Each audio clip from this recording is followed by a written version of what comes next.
안녕하세요. 오지랖 넓은 엠프제 최진혜 약사입니다. 지난 시간에 소득세, 사대보험, 그리고 세후계약 이런 이야기들을 했습니다. 오늘은 근로기준법에 관해서 말씀을 드리겠습니다. 네, 세금 업무를 대신해주는 세무사가 있듯이 또 근로기준법 관련 업무를 대리하는 노무사도 있습니다. 그만큼 방대하다는 뜻인데요. 근로기준법을 전반적으로 이해하는 것은 사실 굉장히 어려운 일이에요. 이를테면 법정 근로시간, 소정 근로시간, 통상임금, 평균임금, 법정휴일, 법정휴가 이런 용어도 굉장히 어렵거든요. 그래서 저는 사실 근무약사가 꼭 알아야 되는 근로기준법 규칙 같은 것들 중심으로 좀 말씀을 드리려고 합니다. 네, 근로기준법이 복잡한 이유가 사실 이게 또 근로자 수에 따라서도 많이 달라지거든요. 그런데 상시 근로자가 5인 미만인 사업장에는 이 근로기준법에 적혀있는 대부분이 적용되지 않습니다. 대부분의 약국이 또 5인 미만에 해당되기 때문에 보시는 바와 같이 근로계약서 작성, 그리고 퇴직금, 근로자의 날을 유급휴가로 하는 것, 휴게 시간을 줘야 할 것, 이런 것들만 이제 아무리 또 약국이 작아도 모두 해당하는 이제 그런 거기 때문에 사실 이런 거 중심으로 알고 계시면 좋습니다. 참고로 대형 문전 약국 같은 경우 보통 이제 5인 이상 10인 미만인 경우를 종종 보는데 이런 곳에서는 연차 유급휴가라던가 생리휴가, 또 휴일 근로를 하게 1.5배 가산수당을 준다. 이런 것들이 다 해당됩니다. 그래서 사실 적어도 5인 미만만 잘 알고 계시면 아주 큰 무리는 없을 것 같고요. 참고로 말씀드리면 우리 약국은 파트타임 6명이 일해. 나눠서 하루에 막 3명씩 근무하는데 6명이 일해. 이러면 여기는 5인 미만 사업장이에요. 5인 이상 아닙니다. 이 상시 근로자가 몇 명이 취직 중인지가 아니라 이제 실제로 일하는 연인원을 막 영업일수로 나눠서 계산하기 때문에 여기 고용된 사람이 몇 명인가로 보는 게 아니라 상시적으로 일하는 사람을 기준으로 5인 미만. 그리고 사업자는 여기서 또 빠져요. 그래서 대부분의 약국은 5인 미만이라고 보시면 되겠습니다. 네, 먼저 근로계약서 얘기를 해볼게요. 자, 우리가 자취하면서 원룸이나 집 계약을 이렇게 하게 되죠. 그럴 때 계약서 안 쓰고 내일부터 막 들어가서 살게요. 이런 적 있으세요? 근데 다들 임대차 계약서는 당연히 쓴다고 생각을 하시는데 그것보다 사실 더 비싸죠. 원룸보다. 더 비싼 급여를 받는 약국 근로계약서는 대부분 안 씁니다. 요즘은 사실 많이 바뀌었다고 알고 있기는 하지만 저는 근무약서 때 거의 써본 적이 없어요. 고용노동부 홈페이지에 보시면 이렇게 표준 근로계약서 양식이 있고요. 약국마다 좀 변형은 가능합니다. 약국장이 준비를 해야 되는 거니까 사실 이건 자세히 알 필요는 없는데 계약서를 쓰게 되시면 자주 갈등이 생기는 문제들을 좀 체크해 보면 좋아요. 이를테면 임금 문제, 그리고 자주 갈등이 생기는 게 이제 수습기간, 그리고 그 수습기간 이후의 임금이 얼마인지 이런 것들, 그리고 휴게 시간은 명시가 되어 있는지, 휴가 같은 거는 보장이 되는지 이런 것들을 확인해야 나중에 갈등을 좀 방지할 수 있고 여기 써 있는 것들 이렇게 하시고 한 가지 팁을 드리면 갑자기 근로계약서 씁시다 국장님 이렇게 말하기가 좀 힘들잖아요. 그럴 때는 이렇게 물어봐 보세요. 국장님 혹시 근로계약서 작성은 언제 하시나요? 이렇게. 또는 우리 그냥 그거 써야 돼? 쓰지 말자. 이렇게 말하실 분은 아마 없겠지만 만약에 그렇게 하면 저는 그래도 쓰는 게 좋을 것 같긴 한데 왜냐면 저희 부모님이 그런 거 꼭 쓰라고 하셔가지고 또는 저희 남편이 저희 아내가 이렇게 얘기하셔서 좀 약간 이렇게 부드럽게 말씀을 해보시는 것도 좋은 것 같습니다. 그래서 꼭 쓰시기 바라고요. 참고로 안 쓰면 벌금 바로 과태료 옵니다. 그리고 두 번째 알아야 될 근로기준법이 약국의 휴게 시간이에요. 이게 또 5인 미만 사업장에도 적용되기 때문인데요. 먼저 이 법은 대부분의 약국이 지키기가 힘들고 실제로 지켜지지 않고 있다는 점을 미리 말씀드립니다. 그럼에도 불구하고 제가 말씀드리는 건 알고 있자는 거예요. 그리고 앞으로 바뀌어야 될 부분입니다. 여기 우리 수강생 분들도 미래의 약국장님들이시니까 이 부분을 앞으로 좀 근로기준법하고 상응하도록 지혜롭게 좀 해결을 하셨으면 좋겠어요.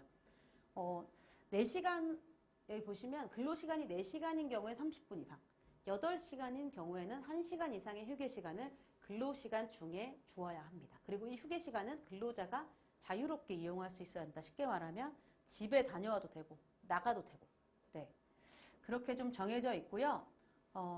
근데 이게 병의원마다 점심시간이 달라서 시도 때도 없이 처방전이 들어오는 약국은 이런 거는 절대로 지키기가 어렵죠. 그래서 저 같은 경우에는 사실 가급적 휴게 시간을 보장해요.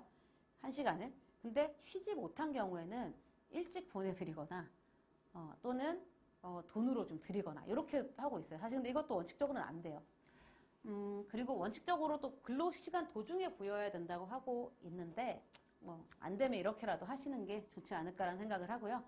만약에 이게 규칙이 잘 안 지켜지고 있다면 좀 협의를 하셔야 돼요. 이를테면 9시에서 7시까지 일을 하고 1시에서 2시까지 휴게 시간 이렇게 보통 정해지는데 월급제는 상관이 없을 것 같아요. 어차피 월급으로 계약을 하니까. 그렇다면 파트타임 시급제인 우리 약사님들은 이 1시에서 2시 휴게 시간이 급여에 포함되는지 안 되는지를 사실 처음부터 확실히 좀 확인해 둘 필요가 있습니다. 휴게 시간에 급여를 줄지 말지는 의무가 아니에요. 협의사항이에요. 안 줘도 돼요. 네, 근데 만약에 급여에 포함이 안 돼 있다면 사실 또 이게 가급적으로 법대로 1시간 휴게 시간을 보장받는 방향으로 협의를 하시는 게 유리하지 않을까 생각을 하고 그것도 어렵다면 사실 급여에 포함시키는 게 맞지 않나 이렇게 얘기를 해보실 수 있을 것 같습니다. 네, 국장님 혹시 휴게 시간 1시간 보장이 안 되는 게 약국 사정상 그렇다면 혹시 40분이라도 휴게 시간을 가지면 뭐 또는 좀 이걸 급여로 해주시면 어떨까 생각하는데요. 가능할까요? 이렇게 좀 또 얘기를 간곡하게 해보셔야죠. 완곡하게. 예. 이렇게 팁을 좀 드리고요. 휴게 시간은 이렇게 보장되어 있다는 점 일단 알고 계셔야 됩니다. 네, 세 번째 근로자의 날 근무에 관한 내용입니다. 근로자의 날이 언제죠? 매년 5월 1일인데요. 전 세계가 다 똑같아요. 또 5월 1일이라서 메이데이라고도 부릅니다. 이 근로기준법상에 보장된 법정 휴일이고요. 유급휴일이에요. 이게 무슨 말이냐면 월급을 받는다면 일을 안 하고 그날 쉬었어도 월급이 그대로 나가고요. 안 빠지고 시급제, 파트타임이라고 하면 일주일 평균 일하는 근로시간을 계산해서 그만큼의 급여가 지급이 됩니다. 뭐 예를 들어 볼게요. 가령 8시간씩 월요일, 금요일 일을 합니다. 근데 월요일이 근로자의 날인데 일을 했어요. 금요일은 어린이날이니까 일을 안 했어요. 네, 그렇다면 일을 만약에 안 했어도 32시간 급여가 지급되어야 되는 거고요. 근데 여기 일을 했죠. 그렇기 때문에 32시간에다가 8시간 일한 것까지 총 40시간 급여가 지급이 됩니다. 그런데 이게 5인 이상의 약국인 경우에는 32시간 더하기 8시간에다가 이게 1.5배가 그 휴일에 일하면 1.5배를 해야 되기 때문에 1.5배, 총 12시간 이렇게 붙어서 4시간이 더 붙어서 44시간 급여를 지급하게 되는 겁니다. 그런데 이제 문제는 이것도 역시 약국에선 제대로 지켜지지 않고 있다는 건데요.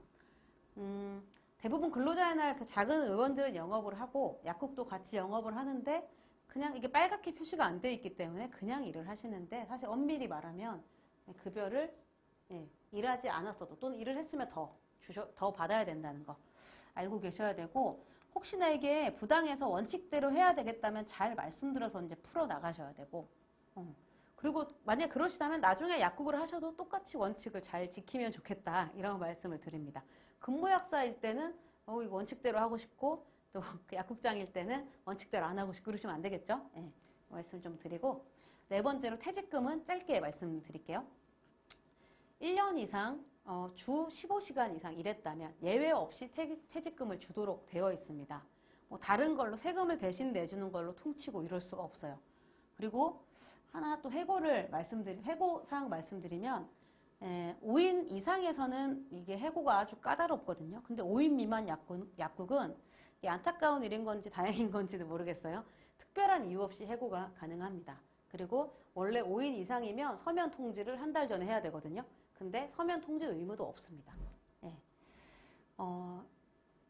그리고 참고로 근로자는 그만둘 때 한 달 전에 이야기해야 된다 이런 법은 없어요. 네, 없는데 도의적으로 이제 약국에 대한 예의, 동료에 대한 예의로 당연히 미리 말씀을 해주셔야 되죠. 그리고 해고는 적어도 30일 전에 예고는 하셔야 되고 그렇지 못하면 30일분의 임금을 지급해야 되는 건 있습니다. 네, 그 근로기준법에 있다고 가끔 또 오해하시는 게 연차휴가입니다. 연차휴가는 웬만한 회사에 다 있기 때문에 약국에도 있을 거라고 생각하지만 5인 미만 약국에는 의무가 아니에요.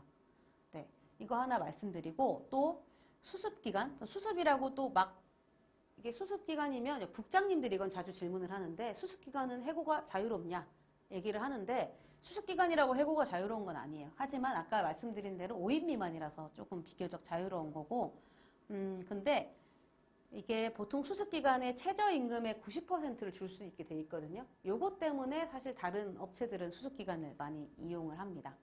왜냐하면 이 최저임금보다 낮게 줄 수 있는 건 요거밖에 없거든요. 그래서 이걸 악용하는 사례들이 있는데, 우리 약사님들 같은 경우에는 뭐 최저임금 이하일 일은 없으니까 이렇게 시급은 35,000원. 그런데 수습기간 중에 임금은 시급을 3만 원으로 한다. 요렇게 그리고 수습기간은 언제부터 언제까지 이렇게 잘 명시를 하셔야 갈등이 없으시겠습니다. 네, 사실 그 영세한 약국에서 원칙적으로 이렇게 근로기준법을 다 지키는 게 쉽지 않기 때문에 이 근무약사님께서 이거를 다 알고 계셨다가 하나하나 다 대응하려면 완전히 싸움 따게 돼야 돼요. 그리고 그 노동청에 수시로 드나들게 될 겁니다. 그리고 뭐 이게 안 좋은 편견이긴 하지만 좀 이렇게 안 좋은 딱지가 막 입혀질 수도 있고 그래서 다들 좀 두려워 하시는데요. 저는 그런 말씀을 좀 드리고 싶어요. 내가 약국장이 돼서도 사실 현실적으로 지키기 어려운 법들이 있거든요. 근데 그럼에도 불구하고 이 문제는 합법인지 불법인지도 모르면 그게 제일 문제다. 저는 그렇게 생각을 하고 정확히 근로기준법을 알고 근무약사일 때는 이거는 제가 좀 근로기준법상을 지켰으면 좋겠습니다. 이렇게 거절할 게 있으면 정중하게 거절하거나 시정을 하시고요. 만약에 현실적으로 어렵다는 걸 내가 이해를 해서 이해를 한다면 어떤 다른 걸 또 다른 편의를 요구하거나 또 양해를 구할 건 구하고 이런 게 좀 슬기로운 자세가 아닐까 생각합니다. 그래서 제가 이런 말씀을 드리는 게 조금 조심스럽기도 했던 게 갈등이 다 될 수가 있거든요.